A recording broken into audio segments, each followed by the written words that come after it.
1월 마지막 주입니다. 1월 마지막 주 입술의 사명이라는 제목으로 함께 말씀을 나누고자 합니다. 목사님께서 교회 여름 교육 프로그램을 다 마치신 후에 이제 아이들과 시간을 내어서 이 강가로 물놀이를 갔습니다. 그 강가에 도착하자마자 목사님이 아이처럼 너무 행복하면서 아이들과 열심히 물놀이를 하다가 배가 너무 고팠던 거예요.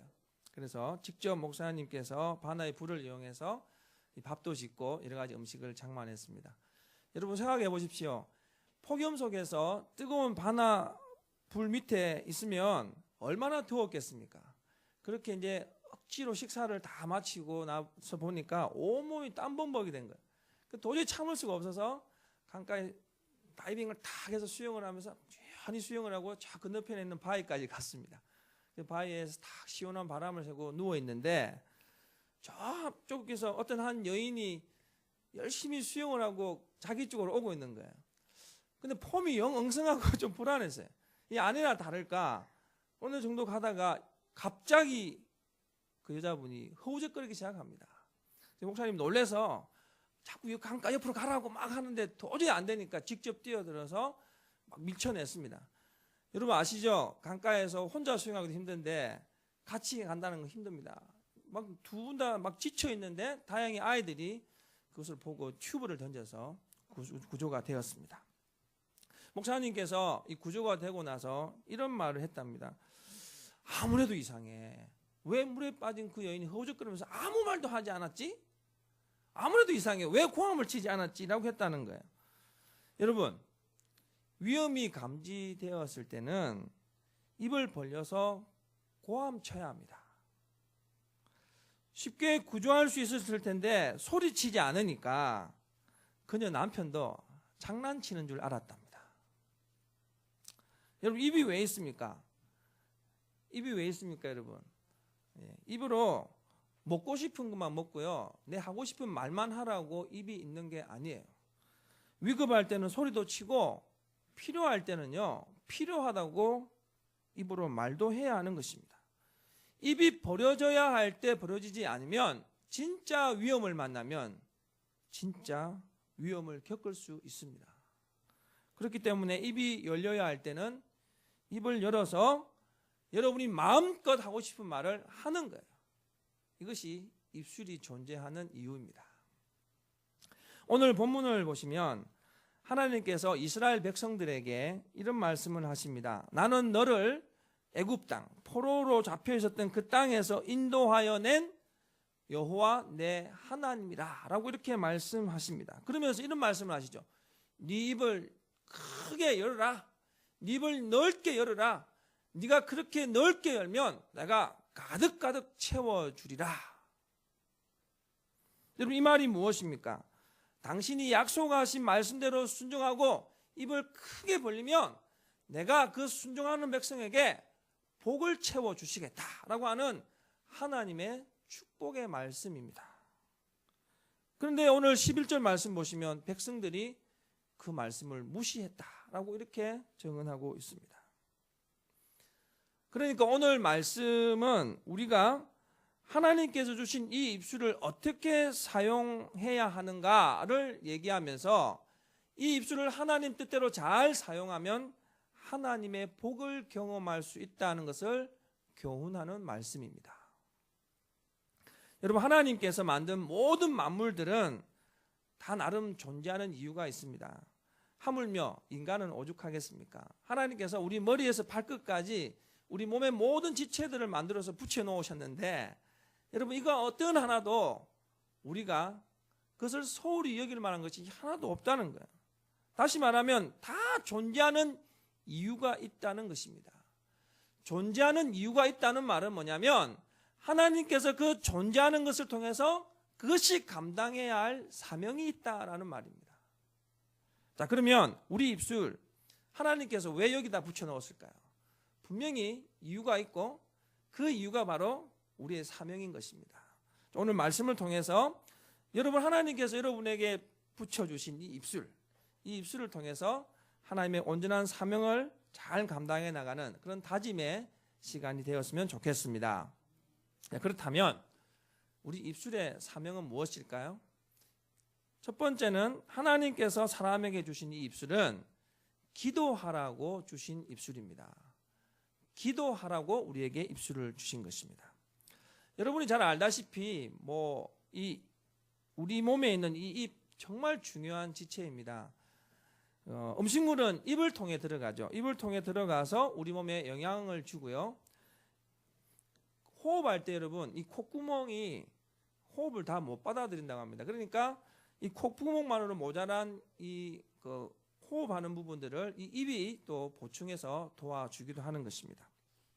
그런데 여러분 이런 먹고 숨쉬고 하는 것들은 다른 동물들도 다 할 수 있는 기능이죠.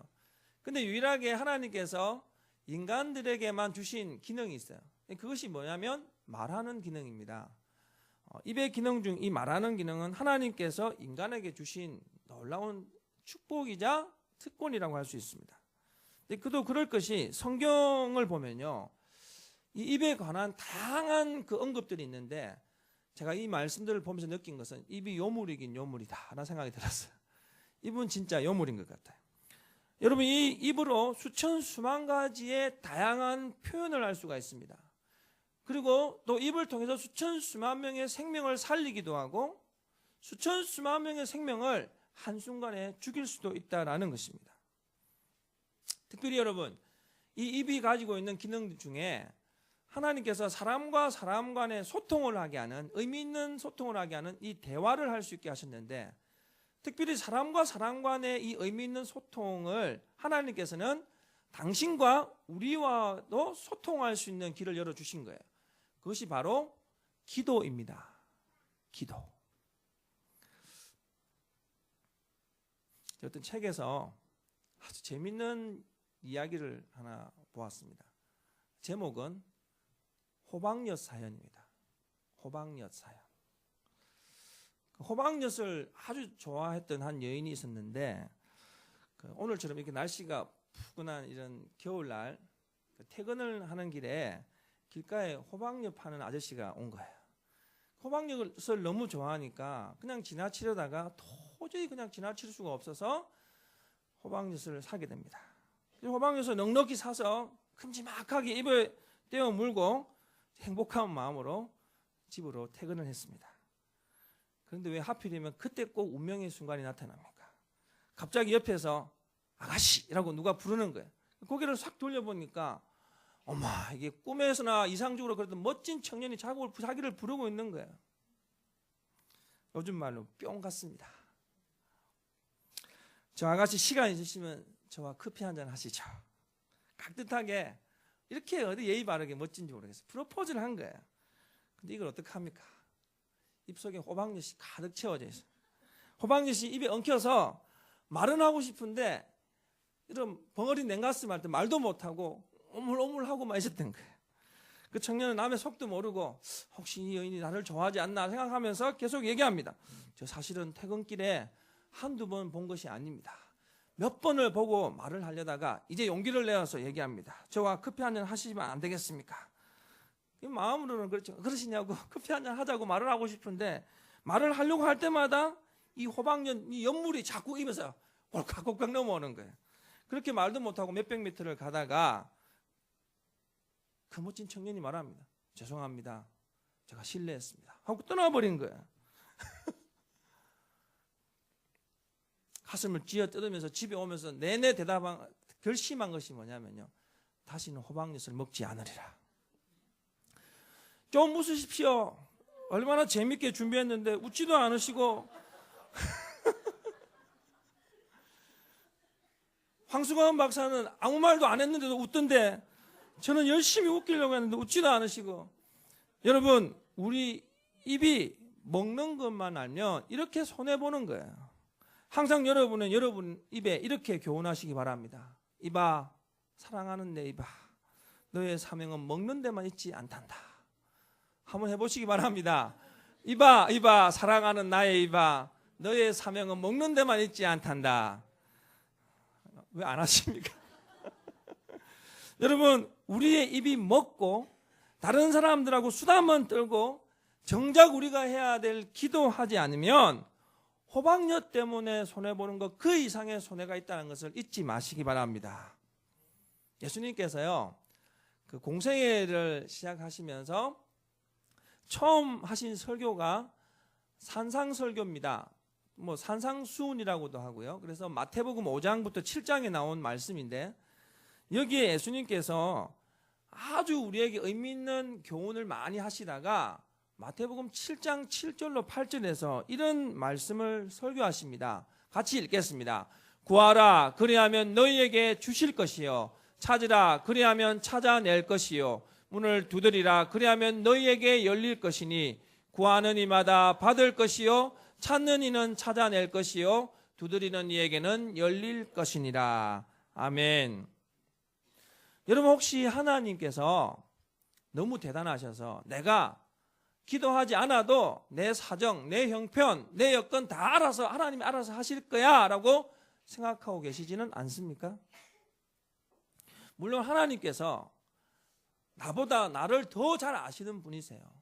하나님이 모르시는 게 어디 있겠습니까? 그런데 하나님께서는 우리에게 분명히 말씀하십니다. 네 입을 먼저 열어라. 예수님께서도 말씀하시는 거예요. 구하라, 찾으라, 두드리라. 여러분, 이것이 무엇입니까? 하나님은 우리와 대화하고 싶어 하시는 거예요. 먼저 입을 열라고 말씀하십니다. 친근하게 기도하면서 나와 대화하자라고 말씀하시는 거예요. 왜 하나님께서 우리에게 이런 말씀하셨겠습니까? 천국은 누구의 것이냐? 침노하는 자의 것이다. 그러니까 여러분, 가만히 보면 기도에 대해서 얘기할 때 기복신앙이니 무슨 말 많이 하지만 제일 중요한 건 뭐냐면 기도 많이 하는 자가 승리하는 자예요. 기도 많이 하는 자가 하나님의 나라를 먼저 얻는 거예요. 천국은 분명히 침노하는 자의 것입니다. 여러분, 하나님 여러분에게 왜 입을 주셨습니까? 그 입으로 기도하라고 그 입을 주신 것입니다. 여러분, 2015년도에 여러분의 입술을 통해서 즐겨 하나님께 기도하시기 바랍니다. 하나님과 대화하십시오. 우리 하나님은 여러분이 어떤 얘기를 하든 다 들어주십니다. 하나님은 친근하게 대화하는 자를 더 즐겨 기뻐 받아주십니다. 여러분, 우리의 입술이 이 사명을 잊지 아니하고 먹고 마시고 숨쉬는 것으로 우리의 육이 강건해지듯이 여러분, 하나님과 즐거이 기도하면 우리 영혼이 부유한 자가 될 줄로 믿습니다.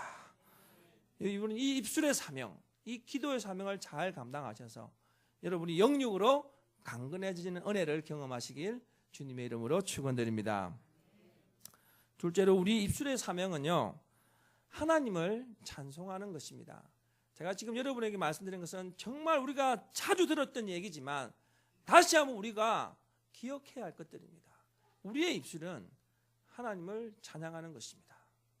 이번에도 재밌는 얘기를 하는데 웃지 않으면 여러분 정말 유머가 없는 사람들이에요.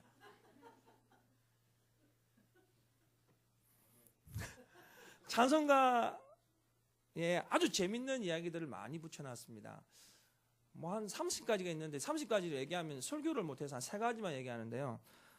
소방서에서 아주 싫어하는 찬송가가 있답니다. 여러분 혹시 아십니까?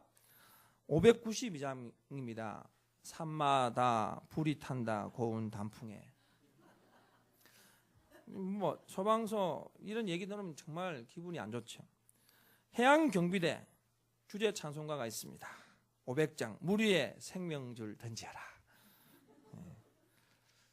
우리 학생들은 꼭 들어야 됩니다. 학생들이 반드시 불러야 할 찬송가가 있습니다. 375장입니다. 나는 갈 길 모르니 나를 가르치소서. 여러분 모르면 가르쳐달라고 기도하시고 찬양하시기 바랍니다. 찬송가 부르면요 정말 재밌는 얘기들을 많이 보고요. 특별히 찬송가 속에서 지혜를 얻게 되고 우리 인생이 걸어가야 될 또 다른 하나님의 유익함을 얻게 될 때가 참 많습니다. 구약 신학자들이 시편을 연구하면서 시편의 클래식, 시편의 전형적인 시편, 그 시편이 107편이라고 그들은 말하고 있습니다. 시편 107편 1절을 보시면 여호와께 감사하라. 그는 선하시며 그 인자하심이 영원함이로다 라고 되어 있습니다. 그런데 이 시편 107편 1절을 히브리어 원어 성경을 보면 여호와께 감사하라라고 하는 이 감사하라는 말이 감사하고 찬송하라라고 되어 있습니다. 감사 찬송하라. 그러니까 말하면 하나님을 찬양하라는 것이죠. 그 시편 107편을 여러분 집에 가서 지금 다 읽을 수 없겠지만 꼭 한번 읽어보시고 묵상해 보시기 바랍니다.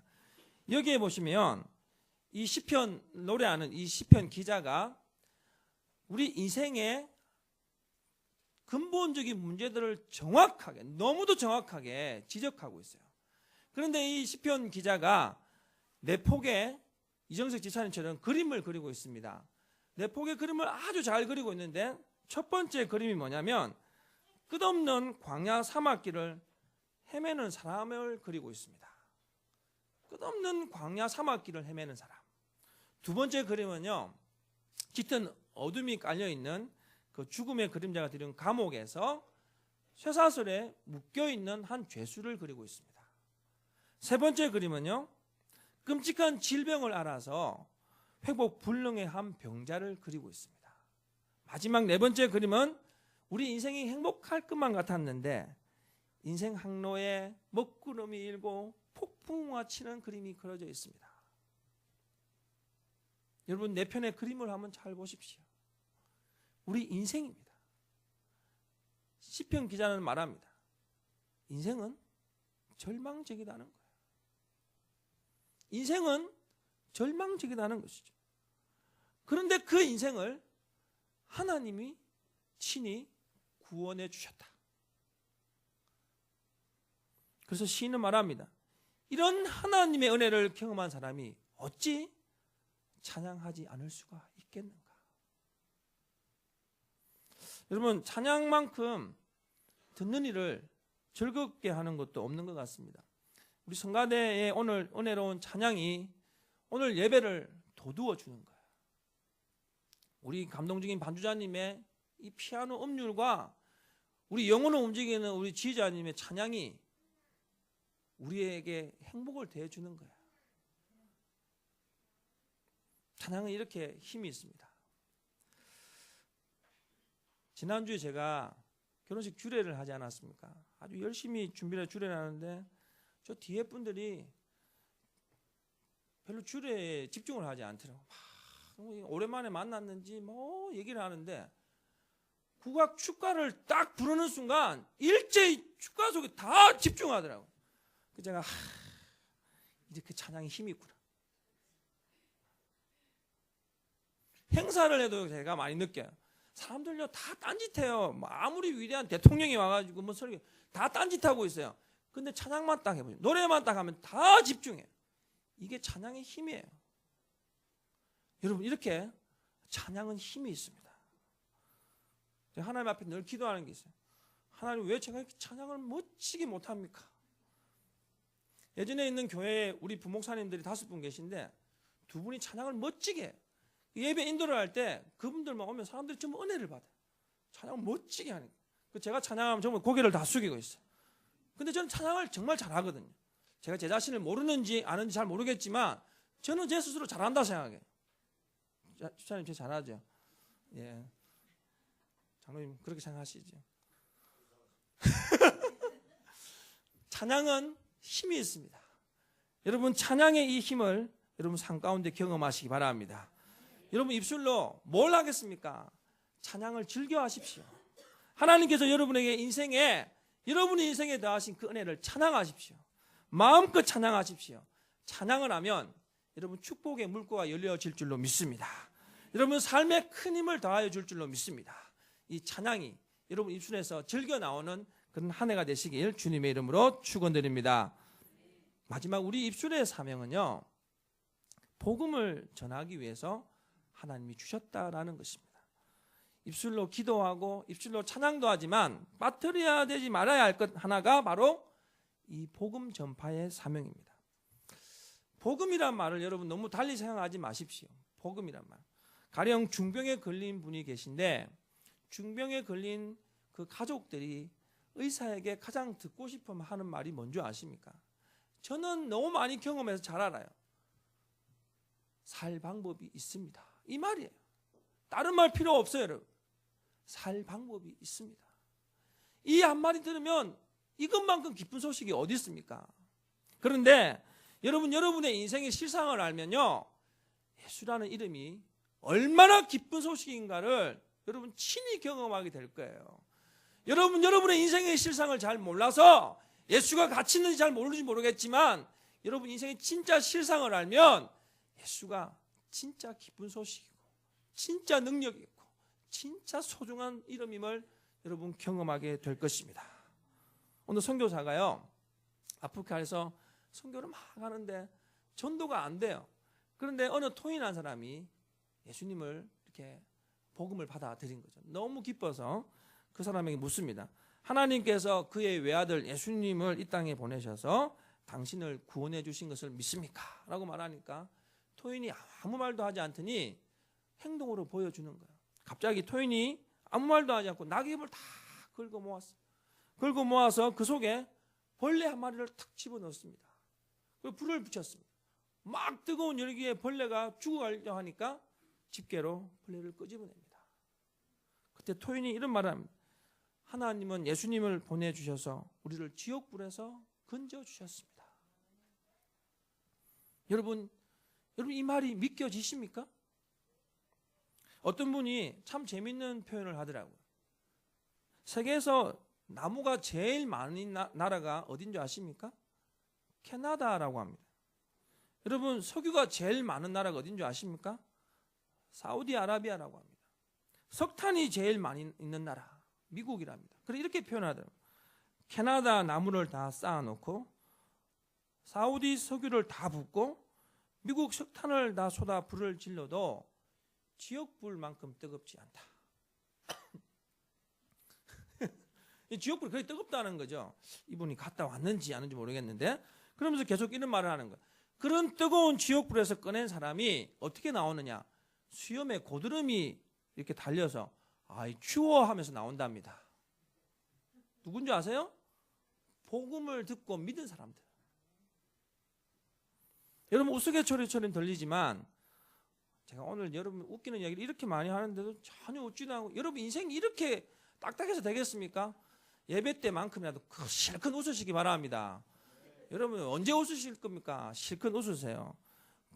뜨거운 불에서 고드름 이렇게 나왔다고 하면 하하하 해야지 어떻게 가만히 있습니까?